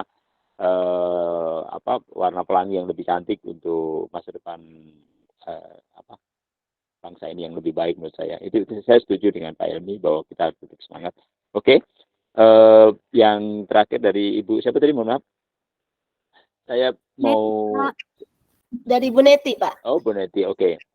Jadi gini, saya pernah diminta sebagai konsultan lepas gitu oleh beberapa calon kepala daerah waktu itu, dan mereka basicnya di DPR. Jadi saya kasih saran, ini mungkin menjawab dari Pak Iram juga tadi mengikis money politik. Jadi coba saya pernah sarankan begini, dan ternyata alhamdulillah mereka jadi waktu itu, dan luar biasa dan di luar dugaan suaranya besar dan jadi telak gitu ininya suara mereka untuk menang gitu. Jadi saya bilang coba bikin kebiasaan yang, mohon maaf mungkin barangkali Bapak Ibu udah lakukan, mohon maaf kalau memang udah dilakukan, alhamdulillah. Setiap jam subuh itu ada perjalanan gitu. Jadi ada, bahkan waktu itu ada satu di kota mana gitu yang dia udah mau masuk periode kedua. Jadi saya sarankan coba setiap menjelang subuh Bapak Ibu jalan dengan istri, anak-anak dengan kendaraan pribadi, nggak usah pakai kendaraan dinas. Nanti setiap adzan subuh berhenti di satu masjid, tidak usah dipikir rakyat kenal Bapak Ibu atau tidak, nanti selesai sholat ngobrol aja gitu. Apa sih keluhan Bapak Ibu di daerah sini, apa dicatat. Dan itu ternyata luar biasa. Begitu yang udah jabat, dia langsung panggil OPD yang membantu dia, PU, nih jalan becek nih, jalan kotor, jalan rusak, ada masjid mau rusak, ada sekolah mau roboh, apa, tolong diselesaikan dalam waktu seminggu. Gitu. Tadi itu menjadi sebuah, ternyata ngeri banget efek-efek domino terhadap investasi politik menurut saya seperti itu.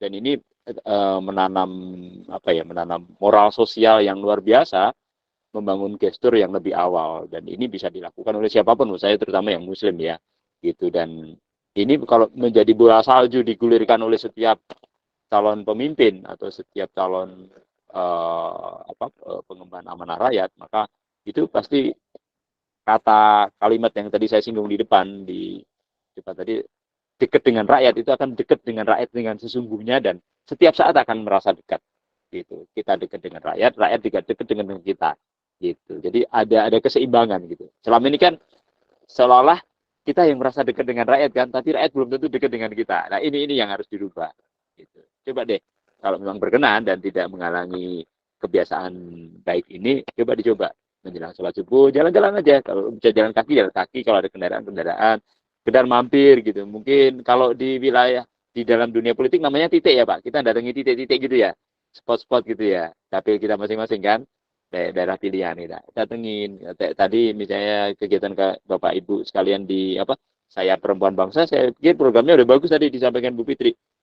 Barangkali ada sela-sela program yang belum pernah dilirik oleh lembaga lain, organisasi lain, itu bisa dilakukan. Terobosan kata orang marketing, sesuatu yang berbeda.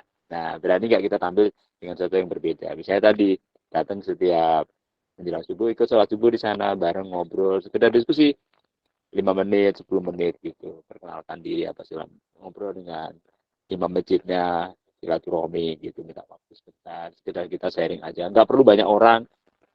Mungkin ada beberapa orang yang duduk di sana, kita sekedar bercaritan kecil gitu, nanti bahwa Bapak Ibu terima kasih udah kita ngobrol, suatu saat nanti kita bisa sampaikan ketika kami mungkin dapat amanah dari Bapak Ibu sekalian. Itu pengalaman saya sih, itu yang bisa saya sharing. Dan kalau mau agak berbeda, salah satunya itu. Dan mungkin masih banyak cara-cara yang mungkin di luar kemampuan saya, Bapak Ibu mungkin sudah lebih lakukan dan sudah lebih banyak praktek di lapangan. Dan itu kalau memang udah teruji bagus ya dicoba dilanjutkan aja. Saya pikir dari saya itu. Terima kasih. Mohon maaf kalau ada yang kurang.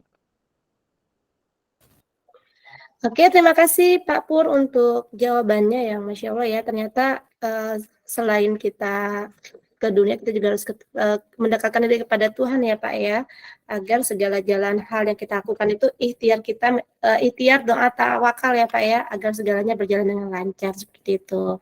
Oke, gimana Teh Neti? Sudah cukup jawaban dari Pak Pur? Terima kasih Pak Pur, idenya luar biasa. Insya Allah nanti kita bisa terapin di sini. Terima kasih. Oke. Ibu. Ya. Terima kasih juga Pak Pur. Oke, satu pertanyaan lagi mungkin dari siapa? Apa Ibu dari Ketua PB? Oke, terakhir ya. Ini dari Ketua PB. Silakan Ibu Fitri. Oke, terima kasih Kak Moderator, Pak Purwadi, Ibu Haja Umi. Ini sambil menutup aja nih Pak, menutup webinar malam ini. Mungkin saya tidak ingin bertanya karena tadi Masya Allah sudah dijabarkan sangat luas lebar sekali oleh Pak Purwadi, dan Masya Allah itu menjadi malam minggu yang sangat tidak bisa kami lupakan tentunya, karena menimba ilmu yang sangat luar biasa untuk kita amalkan tentunya nanti ketika kita terjun ketika kita nanti duduk di kursi pemerintahan, kira-kira seperti itu. Mungkin saya minta lebih tepatnya motivasi dan arahan kepada kami semua, khususnya perempuan bangsa Kota Cilegon, khususnya para perempuan ini, supaya memang langkah ke depannya lebih semangat, kemudian lebih terarah, lebih teratur. Ya, sambil menutup untuk kegiatan webinar hari ini, mungkin ada masukan, saran, motivasi untuk kita semua. Kira-kira seperti itu aja sih Pak Purwadi. Saya minta motivasinya untuk kita semua sambil menutup kegiatan webinar malam ini. Terima kasih. Assalamualaikum warahmatullahi wabarakatuh. Waalaikumsalam warahmatullahi wabarakatuh. Silakan Pak Pur, bisa langsung dijawab. Masukan buat kita dan saya juga tentunya ya. Silakan Pak. Baik, terima kasih Mbak Putri, Bu Fitri, Pak Elmi, Pak Irham, dan yang lain-lain, Bu Ragil. Saya pikir momentum malam ini adalah sebuah semangat yang harus dijaga, dan Bapak Ibu bisa pelihara ini dengan kegiatan-kegiatan yang lebih konkret yang memang dibutuhkan oleh publik sebagai investasi politik. Kalau saya bilang tadi di depan, investasi politik itu adalah ketika kita udah memberikan manfaat tertentu pada sekitar kita, maka tidak kita minta pun sekitar kita pasti memberi sesuatu feedback. Karena itu hukum alam. Ketika kita investasi sesuatu yang baik, pasti baliknya juga baik gitu. Jadi ini pasti kita bisa lakukan itu. Yang kedua adalah menjaga konsistensi bahwa apapun yang ketika suatu saat menjadi pejabat publik adalah sebuah amanah yang akan dipertanggungjawabkan, maka ini menjadikan kita semua harus lebih hati-hati, lebih menjaga aspirasi siapapun itu untuk bisa kita jaga, tidak boleh kita lewatkan sekecil apapun itu, karena pertanggungjawabannya ngeri banget di sananya nanti gitu, kita sebagai muslim. Nah, yang terakhir adalah saya pikir silaturahmi seperti ini bagi saya adalah sesuatu yang luar biasa, dan saya merasa mendapat penghargaan dan tempat yang luar biasa di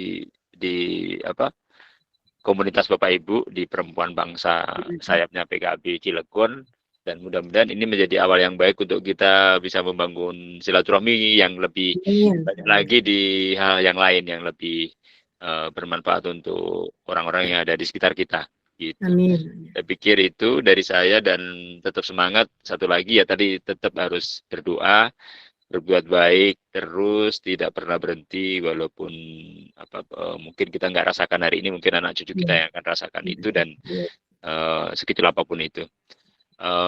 Mudah-mudahan dicapai semua cita-cita kita semua dan lancar. Kita tetap sehat, itu yang paling penting. Tetap sehat terus, dan semuanya bisa. Kita ketemu lagi di season berikutnya ya Mbak Putri ya. Dan saya menunggu undangannya untuk ke jadi sama Cilegon. Ya, ke Cilegon. Oke, siap Oke, Pak. saya mohon maaf ketemu. kalau ada hal yang kurang berkenan dalam penyampaian saya, menjadi, kalau kata orang sini, yang baik diambil, yang jauh dibuang di Sungai Mahakam. Gitu. Sungai Mahakam. Kita di Kemerak kali ya, seperti itu. Sudah. Sungai Mahakam. Nanti Bapak Ibu saya googling sungai yang terkenal di sini, Sungai Mahakam. Oke. Mohon maaf. Assalamualaikum warahmatullahi wabarakatuh. Selamat istirahat, dan sampai ketemu di pertemuan berikutnya. Oke, Pak. Jangan dulu ya, Pak ya. Jangan dulu ya, Pak. Masih ada sesi foto terakhir.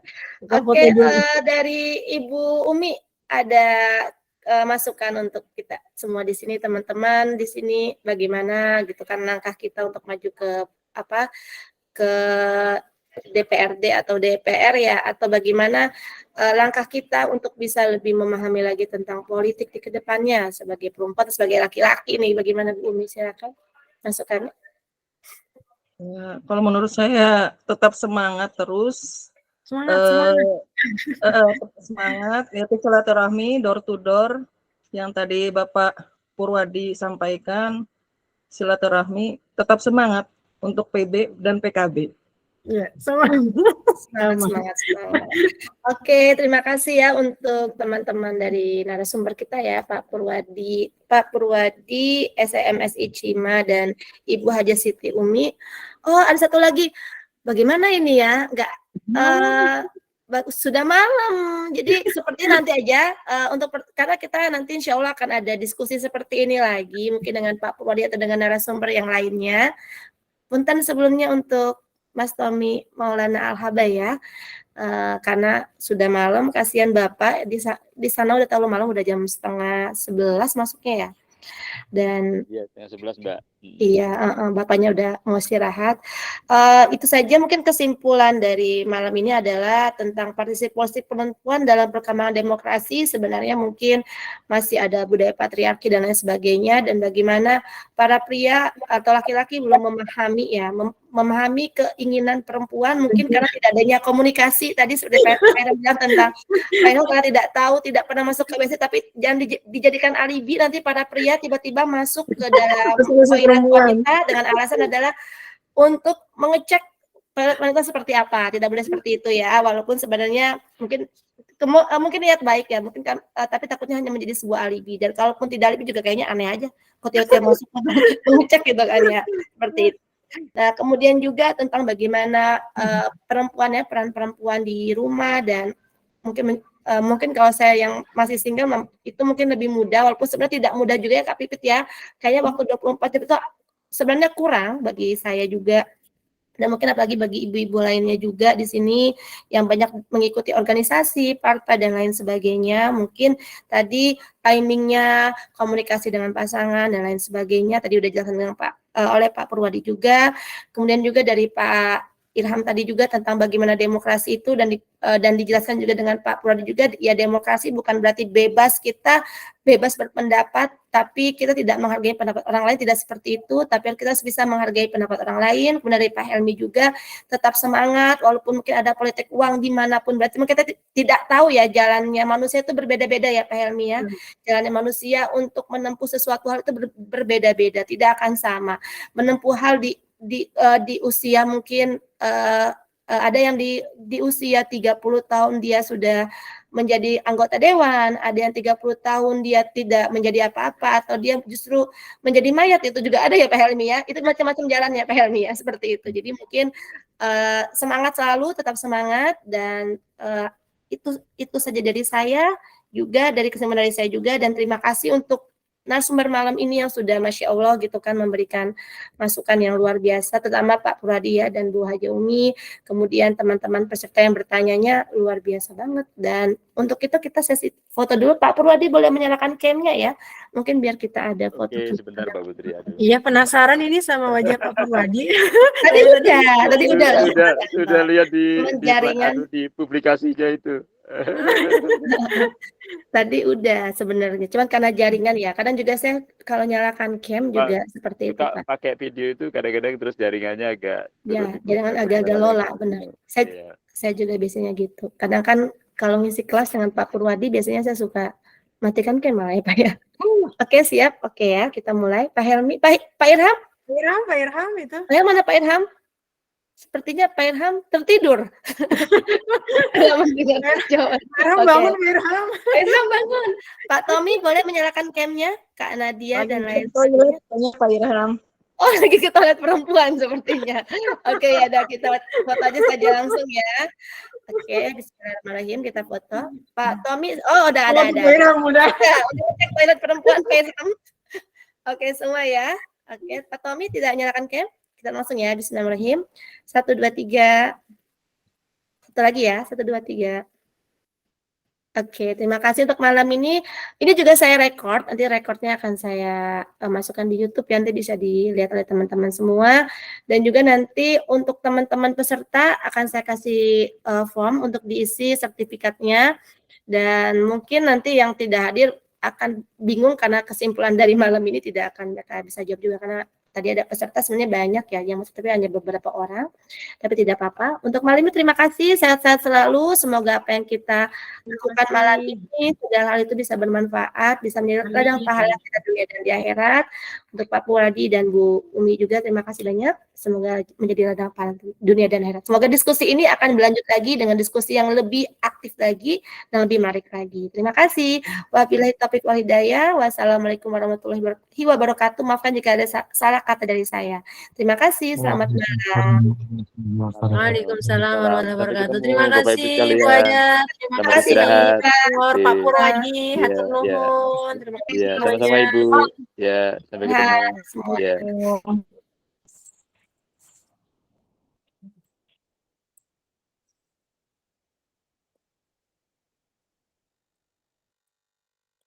Udah keluar, linknya mana?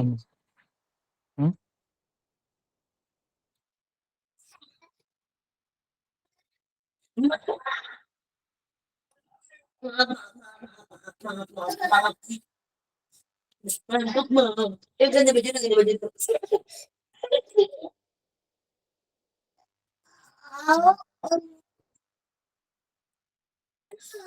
baju dulu sayangku, kamu kan pakai bajunya. Ya Allah ya Rabbi.